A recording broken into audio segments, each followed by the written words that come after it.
Right. Sports analyst Rakesh గారు ఉన్నారు. వారితో మాట్లాడదాం. ఇప్పుడు తీసుకున్నటువంటి ఈ ఐపీఎల్ నుంచి కేకేఆర్ నుంచి పూర్తిగా బీసీసీఐ కూడా ఆ ప్లేయర్‌ని తప్పించాలని కూడా వాళ్ళకి లెటర్ పెట్టినట్టుగా కూడా కనపడుతుంది. ఒకసారి రాకేష్ గారితో కూడా మాట్లాడి మనం తెలుసుకుందాం దానికి సంబంధించి. రాకేష్ గారు, సో బీసీసీఐ కూడా ఈ యొక్క వస్తున్నటువంటి డిమాండ్ల మీద ఐపీఎల్ నుంచి ఆ ప్లేయర్‌ని ముస్తఫిజుర్ రెహమాన్ ఎవరైతే ఉన్నారో అతని ప్లేయర్‌ని తప్పించాలని చెప్పేసి బీసీసీఐ కూడా లెటర్ రాసినట్టుగా తెలుస్తుంది.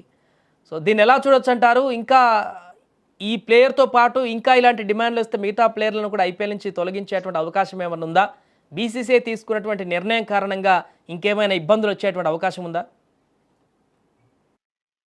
జనరల్లీ మనం యాజ్ అ క్రికెట్ లవర్ మనం క్రికెట్ లాగా చూస్తాం. కానీ ఇక్కడ ఎనీథింగ్ అది దేశానికి సంబంధించినప్పుడు ఏదైనా కూడా ఫస్ట్ దేశం తీసుకునే నిర్ణయానికి కట్టుబడి ఉండాలి. మిమ్మల్ని ఒకసారి 2008కి తీసుకెళ్తాం. ఎందుకంటే 2008లో ఫస్ట్ సీజన్ ఆఫ్ ఐపీఎల్ మీకు కూడా గుర్తుంటుంటుంది.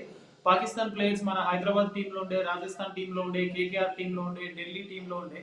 కానీ ఆ తర్వాత జరిగిన పరిణామాల వల్ల ఇప్పటి వరకు కూడా బీసీసీఐ వాళ్ళని అలౌ చేయలేదు. అలౌ చేయకపోవడం వల్ల వాళ్ళకి ఎంత నష్టం జరిగింది, పాకిస్తాన్ క్రికెట్ బోర్డు ఏ విధంగా నష్టపోయిందో కూడా చూసాం.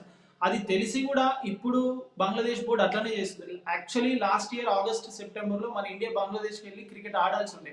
కానీ అక్కడ ప్రస్తుతం ఇందాక మన మిత్రుడు చెప్తున్నట్టు వాళ్ళ ఫార్మర్ ప్రైమ్ మినిస్టర్ ఎవరైతే మన ఇండియాలో తలదాల్చుకుని ఉన్నారో అప్పుడు అలాంటి పరిణామాలు జరగడంతో ఇండియా అక్కడికి వెళ్ళలేదు.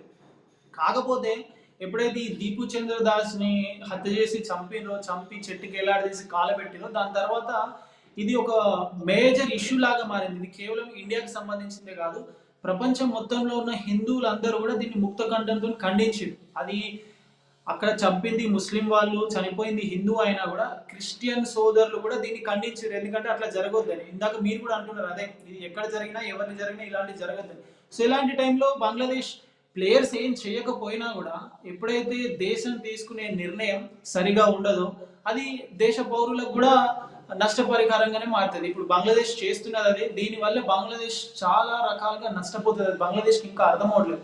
ఇప్పుడు మీరు చూస్తే అక్కడ కరెక్ట్గా సంపూర్ణ గవర్నమెంట్ కూడా లేదు. అక్కడ ఒక మిలిటరీ ఫోర్స్ లేదంటే ఎవరో ఫార్మర్ గవర్నమెంట్ అఫీషియల్తోని బంగ్లాదేశ్లో నడిపిస్తున్నారు.